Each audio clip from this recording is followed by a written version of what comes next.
Hello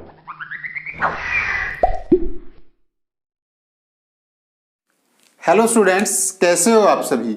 मैं अजय स्वागत करता हूं आप सभी का आपके अपने यूट्यूब चैनल फिजिक्स फाउंटेन पर। और आज की जो हमारी क्लास है वो dispersion of white light by a glass prism कहें तो ये आपका 10th फिजिक्स का एक टॉपिक है। 11th जो चैप्टर है आपका साइंस का, उसके अंदर ये टॉपिक आपका दिया हुआ है। ठीक है, इससे पिछली जो क्लास थी उसमें हमने पढ़ा था कि रिफ्रैक्शन ऑफ लाइट जो है किसी ग्लास प्रिज्म के थ्रू कैसे टेक प्लेस करता है। आज की क्लास में हम पढ़ेंगे कि अगर एक वाइट लाइट आपकी आकर के इंसिडेंट हो रही है आपके प्रिज्म के ऊपर तो वो कैसे बिहेव करेगी और उस फिनोमिना का नाम क्या होगा। वो सारी चीजें हम इस dispersion of white light through a glass prism जो है उसको पढ़ेंगे और देखेंगे कि वहां पर उस लाइट के साथ, उस वाइट लाइट के साथ जो है वो क्या कुछ होता है।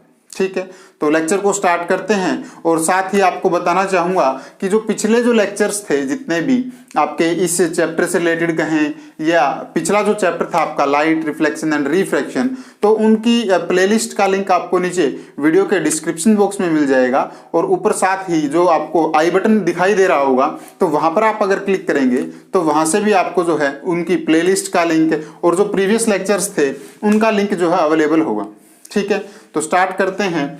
हमारे जो टॉपिक का नाम है डिस्पर्सन ऑफ वाइट लाइट। तो पहले हमें यह पता होना चाहिए कि डिस्पर्सन ऑफ लाइट क्या होता है। ठीक है, मैंने लिख दिया है, आप साथ ही एक बार स्टार्टिंग में ही इसका स्क्रीनशॉट ले लीजिए ताकि बाद में मैं इरेज करूं तो आपका कोई लॉस ना हो और आपको कोई दिक्कत ना आए। ठीक है, तो स्क्रीनशॉट आपने ले लिया होगा। अब स्टार्ट करते हैं कि डिस्पर्सन ऑफ लाइट जो है, डिस्पर्सन ऑफ वाइट लाइट जो है वो क्या होता है। ठीक है, जब आपके पास कोई लाइट दी गई है और वो लाइट उसके कंपोनेंट कलर्स के अंदर स्प्लिट कर जाए, उस चीज को हम क्या बोलते हैं, डिस्पर्सन ऑफ लाइट बोलते हैं। ठीक है, प्रॉपर डेफिनेशन की अगर हम बात करें, the phenomena of splitting of light into its component colours is called dispersion of light. ठीक है, तो डिस्पर्सन ऑफ लाइट का हमें पता लग गया। अब हमें कैसी लाइट को डिस्पर्स करवाना है, डिस्पर्स करवाना है व्हाइट लाइट को। व्हाइट लाइट के सोर्स अच्छे कौन है, बेस्ट जो सोर्स है हमारे पास वो कौन है, सनलाइट जो है वो आपके पास कैसी है, व्हाइट लाइट की तरह बिहेव करती है। ठीक है, तो हम उसको लेजर के चलेंगे।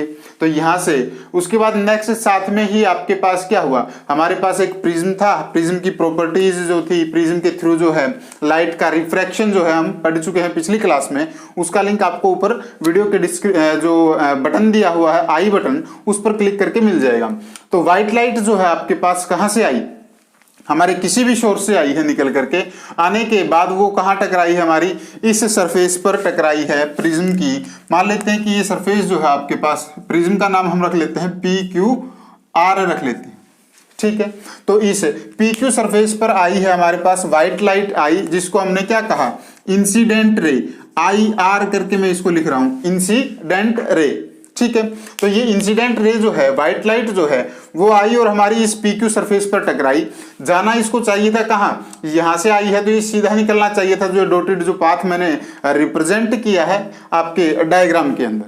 बट रिफ्रैक्शन टेक प्लेस हुआ, रिफ्रैक्शन टेक प्लेस होने की वजह से ये यहाँ पर अगर हम नॉर्मल जो है ड्रॉ करते हैं, पिछली क्लास में ये चीजें सीख चुके हैं वैसे तो हम, पर थोड़ा सा उनको मैं यहाँ पर भी डिस्कस कर लेता हूँ। जैसे ही यहाँ पर हम नॉर्मल को डालते हैं, हमें पता है बाय प्रॉपर्टी ऑफ रिफ्रैक्शन, आपके पास क्या आता था रिफ्रैक्शन के अंदर, अगर लाइट रेयर मीडियम से डेंसर मीडियम में जा रही है तो लाइट कहाँ बेंड करेगी, टुवर्ड्स नॉर्मल बेंड करेगी। तो वही सेम काम हुआ, इसको जाना उस तरफ चाहिए था लेकिन ये कहाँ, नॉर्मल की तरफ जो है वो नीचे की तरफ जो है वो क्या कर गई, बेंडिंग जो है उसके अंदर, पाथ के अंदर वो टेक प्लेस कर गई। तो उसके बाद फिर साथ में क्या हुआ, यहाँ पर ये लाइट जो थी इस रिफ्रैक्शन के दौरान ही क्या हुआ, इसके कंपोनेंट्स के अंदर फैल गई, स्प्लिट कर गई। ठीक है, अब ये कंपोनेंट्स के अंदर स्प्लिट कर गई, कंपोनेंट्स कलर्स के अंदर। उसके बाद ये यहां से जब स्प्लिट करना स्टार्ट किया तो इस PR एंड तक आते आते ये स्प्लिट हो गई और यहां तक हमें दिखाई देने लगी, प्रिज्म के अंदर हल्का शो हुआ। ठीक है, फिर उसके बाद नेक्स्ट क्या हुआ, जैसे ये इस सरफेस से बाहर निकलती हैं ये सभी 7 कलर्स, या ये कहें कि जो ये कंपोनेंट जो कलर्स निकल करके आए थे आपके व्हाइट लाइट के, तो यहां से क्या होगा, यहां से हमारे पास फिर से वही सेम प्रॉपर्टी ऑफ रिफ्रैक्शन। तो वहां क्या हुआ, यहां हमने फिर से एक नॉर्मल जो है ड्रॉ किया था, उस नॉर्मल की बाद हमें पता लगा, क्योंकि अंदर डेंसर था मीडियम प्रिज्म के अंदर, और बाहर क्या था आपके पास, रेयर मीडियम था। तो यहां से जब लाइट बाहर निकलेगी तो वो क्या जाएगी, नॉर्मल से दूर जाएगी, अवे फ्रॉम द नॉर्मल। अगर हमारा नॉर्मल यहां था तो इसको जाना कहां चाहिए था, सीधा, लेकिन ये नॉर्मल से क्या हुआ, अवे हो गई, अवे जाएगी, इस वजह से क्या हो गई, फिर से नीचे की तरफ जो है वो निकल करके आ गई। ठीक है, समझ में आया होगा कुछ। तो उसके बाद क्या हुआ आपके पास, तो हमने नोटिस किया कि जिस स्ट्रक्चर के अंदर या जिस सीक्वेंस के अंदर जो हमारे पास ये चीजें निकल कर आई, ये जो वेरियस जो कलर्स थे आपके पास, कंपोनेंट जो कलर्स थे वो निकल करके आए, तो वो किस ऑर्डर के अंदर आई, जो सबसे ज्यादा बैंड होकर के जो पाथ जिसने चूज किया, जिस कलर ने पाथ को चूज किया वो था आपके पास वॉयलेट कलर। ठीक है, और अगर हम बात करें कि रेड कलर कैसा रहा, तो रेड कलर सबसे कम बैंड हुआ, उसके अंदर जो उसका पाथ जो था जिससे वो डेविएट हुआ वो कितना हुआ, वो कम से कम हुआ। ठीक है, तो ये दो जो आपके पास थे, ये अपर जो आपका स्पेक्ट्रम, या यूं कहें कि जो ये 7 कलर्स निकल करके आए थे, तो इसके अंदर सबसे ऊपर कौन रहा, हमारा रेड कलर, और जो सबसे ज्यादा बैंड हुआ और सबसे नीचे रहा वो कौन रहा, हमारा वॉयलेट कलर। अब बात करें कि ये 7 कलर्स आए हैं, तो इन 7 कलर्स से मिलकर के ही हम इसको क्या बोलते हैं, स्पेक्ट्रम बोलते हैं। तो स्पेक्ट्रम की डेफिनेशन पढ़ लेते हैं साथ में ही, the band of coloured components of light beam is called its spectrum. यानी कि जितनी भी एक जो भी लाइट थी आपके पास वो स्प्लिट हुई, स्प्लिट होने के बाद हमें कहाँ मिली, वो 7 अलग अलग डिफरेंट कलर्स की फॉर्म में मिली। और 7 कलर्स जब इकट्ठे अगर हम उनको रखते हैं या उन 7 कलर्स के बारे में अगर हम बात करते हैं तो वो क्या होगा, उसी का नाम क्या है आपके पास, स्पेक्ट्रम है। ठीक है, और यहाँ पर कंफ्यूज नहीं होना है, क्योंकि अक्सर स्टूडेंट्स जो है वो क्या गलती कर लेते हैं, इस बैंड में यानी कि BAND ये क्या है, एक ग्रुप है। ठीक है, इस बैंड का मतलब क्या है, एक ग्रुप है। और एक होता है आपके पास BEND, उसका मतलब क्या होता है कि अपने पाथ से डेविएट करना, उससे मुड़ना, दाएं हो या बाएं हो। ठीक है, एक बैंड होता है आपके पास ये वाला, और एक बैंड होता है आपके पास ये वाला। तो इसका मतलब क्या है आपके पास, इसका मतलब है क्या, ये कि एक ग्रुप के बारे में हम बात कर रहे हैं, और ये जो बैंड है इसका मतलब ये है कि हम पैथ के अंदर कोई डेविएशन आई है उस डेविएशन के बारे में बात कर रहे हैं। ठीक है, तो इन दोनों में कंफ्यूज नहीं होना है। तो उसके बाद हम देख लेते हैं कि हमारे पास जो ये कलर्स निकल करके आए थे, इन कलर्स का ऑर्डर या इन कलर्स की सीक्वेंस क्या रहेगी। ठीक है, पहली बात तो ये कि ये नीचे से ऊपर की तरफ पढ़े जाते हैं। ठीक है, उनको याद रखने का जो तरीका है या एक्रोनिम जिसको हम बोलते हैं वो क्या बनाया हुआ है, वो बनाया हुआ है विबग्योर। ठीक है, 7 कलर्स हैं, 7 कलर्स को क्या क्या है, फर्स्ट है विब, VIBGYO और R।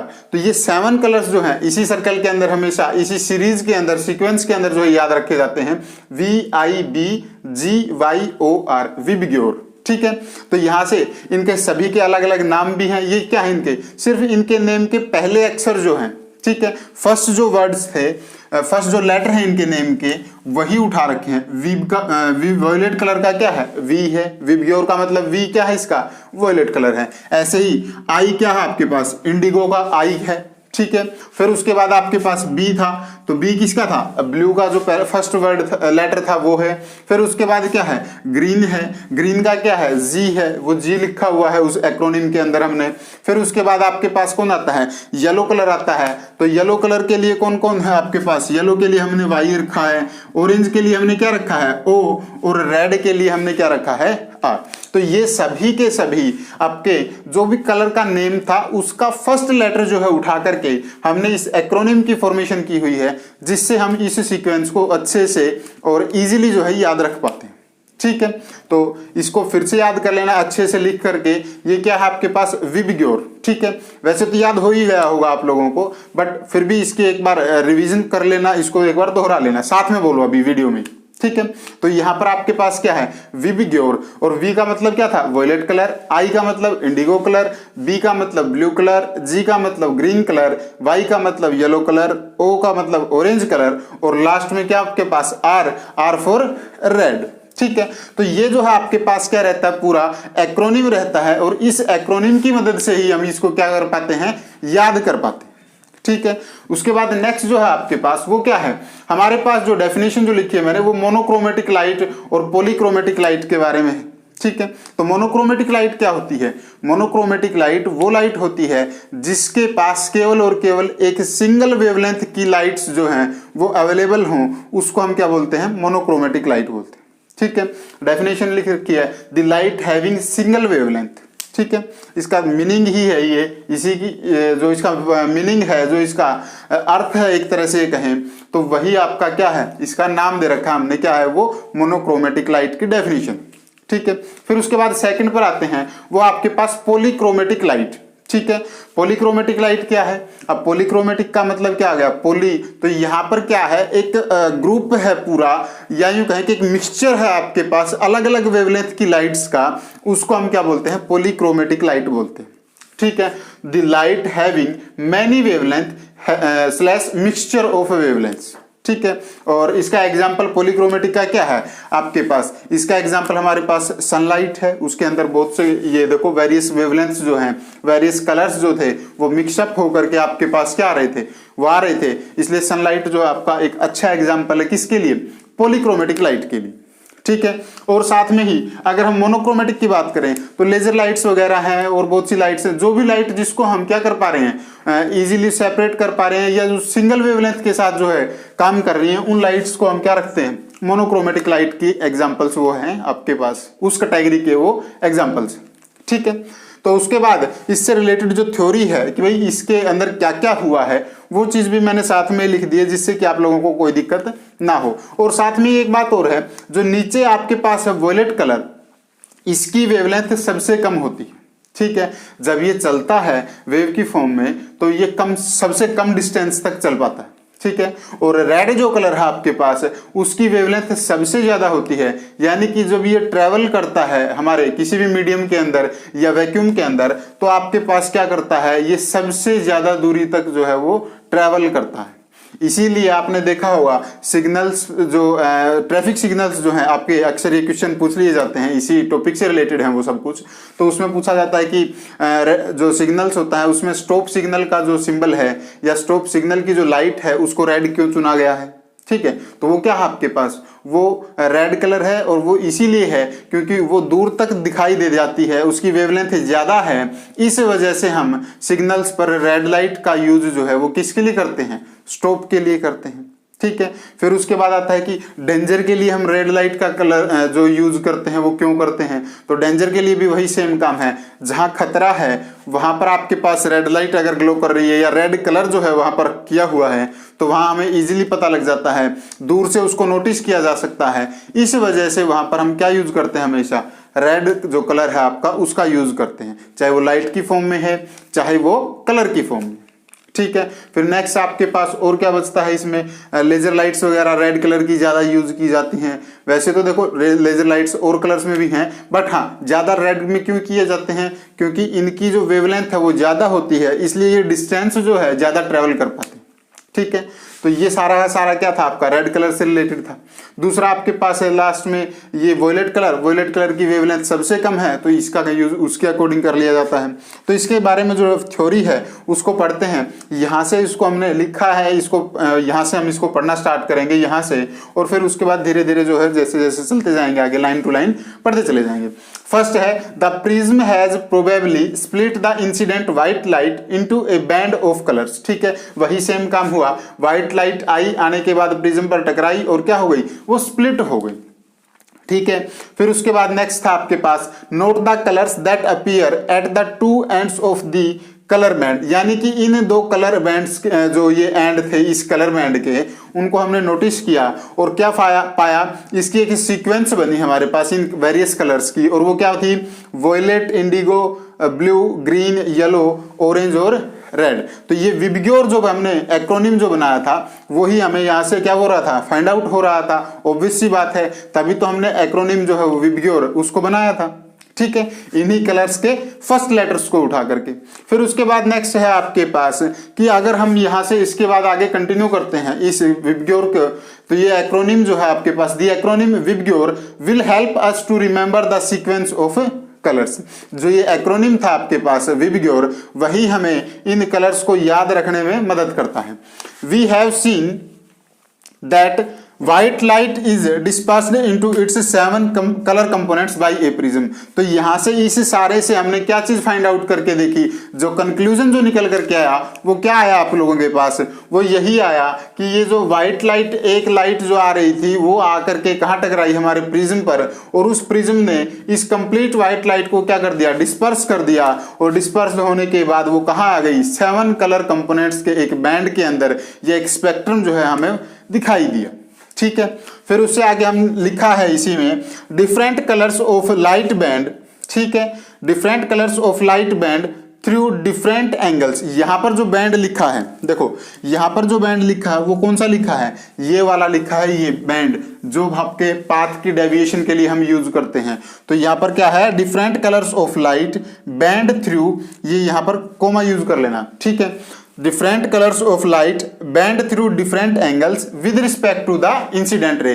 जो यहां से देखो जो बेंडिंग हो रही है आपके पास वो क्या हो रही है, यहां से जो ये बैंड है, देखो फर्स्ट वेवलेंथ के लिए अलग बैंड था, अलग डेविएशन थी। ठीक है, यहां हम नोट करते हैं, तो सेकंड वाले के लिए अलग है, उससे आगे के लिए उससे अलग है। ये एंगल हर एक कलर के लिए जो है अलग अलग बनता हुआ जा रहा है। पिछली क्लास में जो एंगल ऑफ डेविएशन पढ़ा था, सेम वही काम अगर हम बात करें, यहां से आप इसको क्या करो, अगर इसको एक्सपेंड करते हैं पीछे की तरफ, फॉरवर्ड बैकवर्ड जो प्रोड्यूस करते हैं, तो आपके पास क्या हो रहा है, हर बार ये जो एंगल का जो ये डिफरेंस है ये हर बार अलग अलग आ रहा है। तो यहां से हमें क्या फाइंड आउट होकर के आया कि हर एक कलर के लिए ये एंगल ऑफ डेविएशन जो था आपके पास वो अलग अलग था।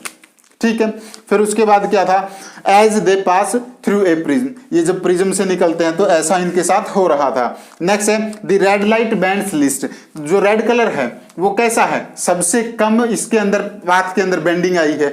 इसके मुकाबले अगर हम ये बाकी जो कलर्स बच गए, 6 अदर कलर्स जो बच गए हैं, उनके मुकाबले अगर देखें तो सबसे कम बेंडिंग किस में हुई है, रेड कलर में हुई है। और सबसे ज्यादा बेंडिंग अगर हम देखें तो वो किस में हुई थी, वॉयलेट कलर के अंदर हुई थी, क्योंकि वॉयलेट कलर सबसे नीचे है। इस ओरिजिनल पाथ से अगर देखा जाए तो वॉयलेट कलर सबसे ज्यादा दूरी पर था।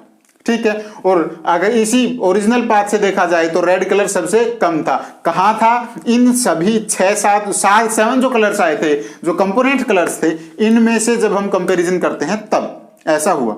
ठीक है, फिर उसके बाद आपके पास क्या था, the red light bends the least while the violet the most. ठीक है, तो ये बैंडिंग के बारे में हो गया। नेक्स्ट है thus the rays of each colour emerge along different paths thus become distinct. ठीक है, क्या बता रहा है, वो बता रहा है कि जब यहां से आने के बाद, रिफ्रैक्शन के बाद, सभी के सभी जो कलर्स थे वो अलग अलग पाथ पर चले जाते हैं, डिस्टिंक्ट पाथ पर चले जाते हैं, या डिफरेंट एंगल्स के साथ जो है वो डेविएशन करते हैं। तो इस वजह से उनके बीच को, उनको जो है हम इजीली जो है सी कर पाते हैं, देख पाते हैं उनको, उनके बारे में हम क्या कर पाते हैं, उनको डिस्टिंक्टली जो है ऑब्जर्व कर पाते हैं। ठीक है, कि ये यहाँ से यहाँ तक वॉयलेट कलर दिखा हमें, फिर उसके बाद हमें इंडिगो कलर दिखा, फिर ब्लू कलर दिखा, फिर ग्रीन कलर दिखा, फिर येलो कलर दिखा, ऑरेंज कलर दिखा, और लास्ट में हमें रेड कलर दिखा। तो ये डिस्टिंक्ट इनके बारे में जो है हमें पता लग रहा है कि अलग अलग इनका, हाँ ये यहाँ से लेकर के इतने एरिया तक जो है आपको क्या दिखाई दिया, वॉयलेट कलर दिखाई दिया, फिर इंडिगो कलर दिखाई दिया, फिर ब्लू कलर दिखाई दिया, ऐसे करके रेड कलर तक जो है हम उसको क्या कर पाते हैं, पहचान पाते हैं इजीली।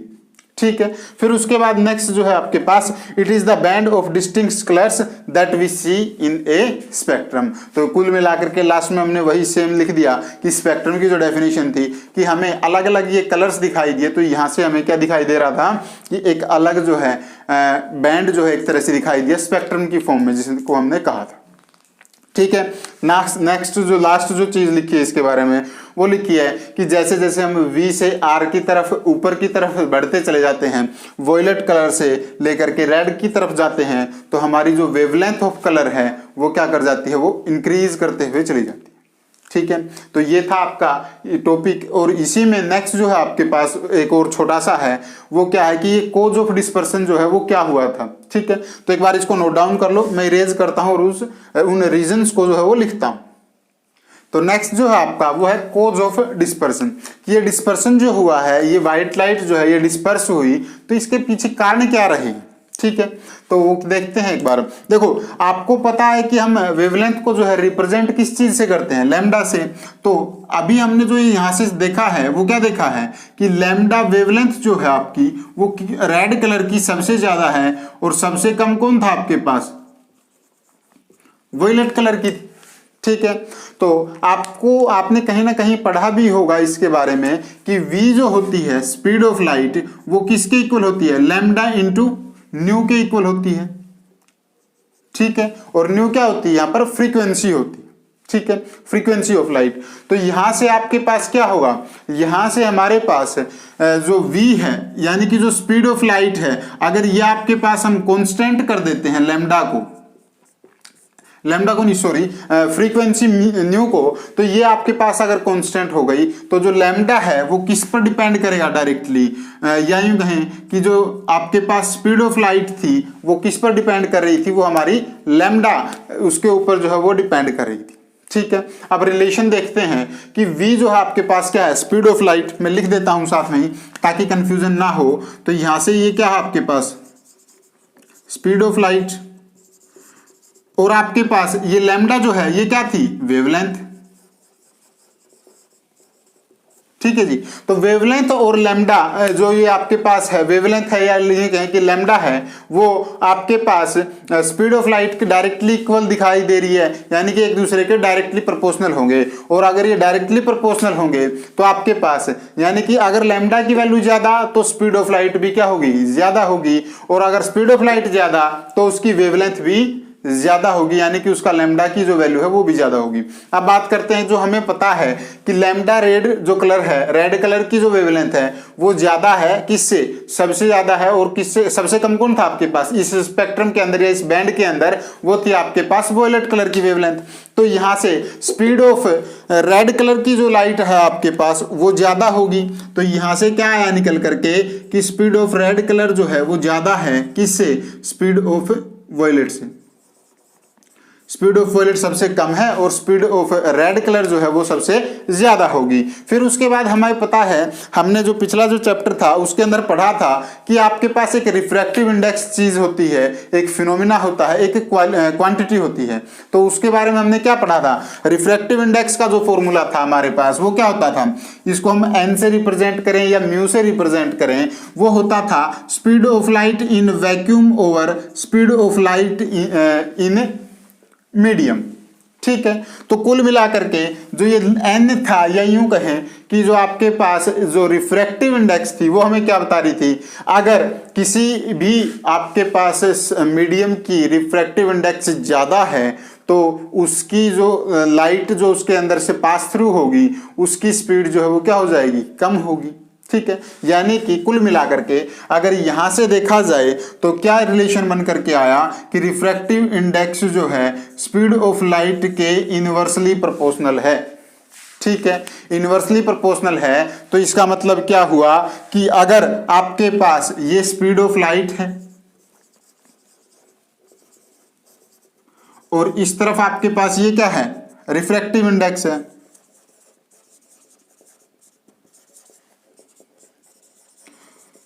अगर रिफ्रैक्टिव इंडेक्स की वैल्यू ज्यादा तो इसका मतलब क्या होगा कि स्पीड ऑफ लाइट की वैल्यू क्या होगी, कम। और अगर स्पीड ऑफ लाइट की वैल्यू ज्यादा तो इसका मतलब क्या होगा कि रिफ्रैक्टिव इंडेक्स कम रहेगी। ठीक है, दोनों एक दूसरे के इनवर्सली प्रोपोर्शनल, ये ज्यादा तो ये कम तो ये ज्यादा। ठीक है, तो ये आपके पास क्या आ गया, सेकंड रिलेशन आ गया। फर्स्ट रिलेशन में हमें क्या पता लग रहा था कि आपके पास रेड कलर जो था उसकी स्पीड भी ज्यादा होगी क्योंकि उसकी वेवलेंथ ज्यादा थी। नेक्स्ट से हमें क्या पता लगा, अगर हम इसी रेड कलर और वोयलेट कलर के रूप में इसको देखें, इसको जो है कंपेयर करें, तो आपके पास क्या होगा, refractive index of red colour जो है वो कम होगी किससे, रिफ्रैक्टिव इंडेक्स ऑफ वोयलेट कलर्स। ठीक है, तो अभी यहां से आपको कोई कंफ्यूजन नहीं रहा होगा। फिर उसके बाद एक नया रिलेशन और बनता है। अब आपके पास दो रिलेशन हम ऑलरेडी डिस्कस कर चुके हैं। फर्स्ट क्या था आपके पास, फर्स्ट था हमारे पास कि स्पीड ऑफ लाइट के रिलेटेड, नेक्स्ट था हमारे पास रिफ्रैक्टिव इंडेक्स के रिलेटेड, और उससे नेक्स्ट जो बचता है आपके पास वो होगा कि आपके पास जिसकी जितनी ज्यादा रिफ्रैक्टिव इंडेक्स होगी किसी भी फिनोमिना के अंदर या किसी भी प्लेस पर किसी मीडियम के अंदर उतने ही ज़्यादा उसके अंदर डेविएशन होगी। और एंगल ऑफ डेविएशन के बारे में हम पढ़ चुके थे पिछली क्लास में। तो कुल मिलाकर के हम कितना पाथ के अंदर डेविएशन होगा जो रेड कलर में और उसमें दिखाई दे रहा था, वो कहाँ से पता लग रहा था? इस रिफ्रैक्टिव इंडेक्स से। यानी कि जो आपके पास रिफ्रैक्शन होता है या जो बोलते हैं डेविएशन जो होता है पाथ के अंदर, एंगल ऑफ डेविएशन, उसको हम डेल्टा से रिप्रेजेंट करते थे। और ये डेल्टा जो है डायरेक्टली किसके प्रोपोर्शनल है? आपके पास जो n जो हम लिख रहे हैं या म्यू जो होती है आपके पास, ये क्या है आपके पास? Refractive index.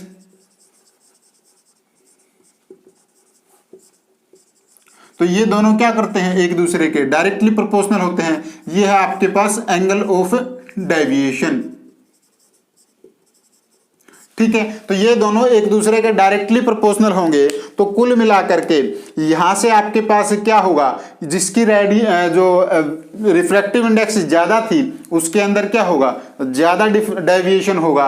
तो यहां पर आपके पास क्या दिखाई दे रहा है? रिफ्रैक्टिव इंडेक्स किसकी ज्यादा थी? वॉयलेट कलर की। और यहां पर क्या दिखाई दे रहा है कि रेड कलर की जो डेविएशन है, या यूं कहें कि रेड कलर की जो रिफ्रैक्टिव इंडेक्स जो इसके लिए निकल करके आ रही थी वो क्या थी? सबसे कम थी। तो इस वजह से यहां से डेविएशन जो होगा, डेल जो था आपके पास, वो किसके लिए कम होगा? रेड कलर के लिए कम होगा सबसे। और सबसे ज्यादा कहां होगा?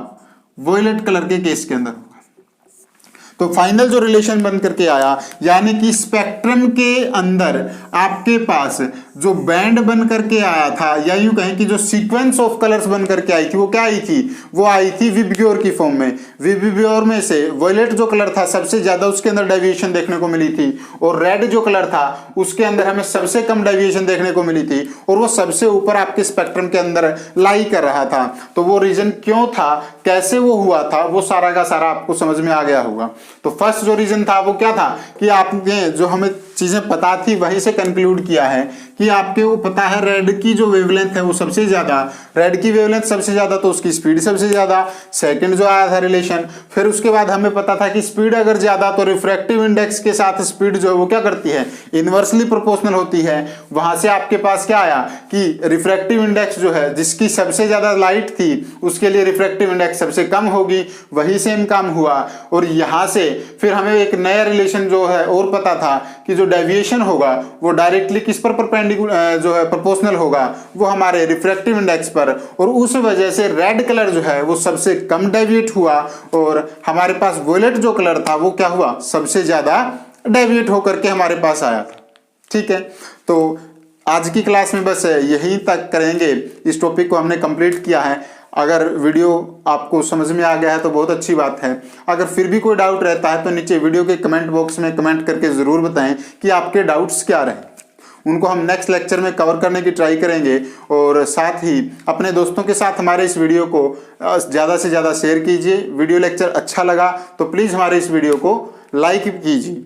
ठीक है, आने वाले वीडियोस की नोटिफिकेशन आप तक जल्दी से जल्दी पहुंच सके इसलिए आप हमारे यूट्यूब चैनल फिजिक्स फाउंटेन को सब्सक्राइब कर लीजिए।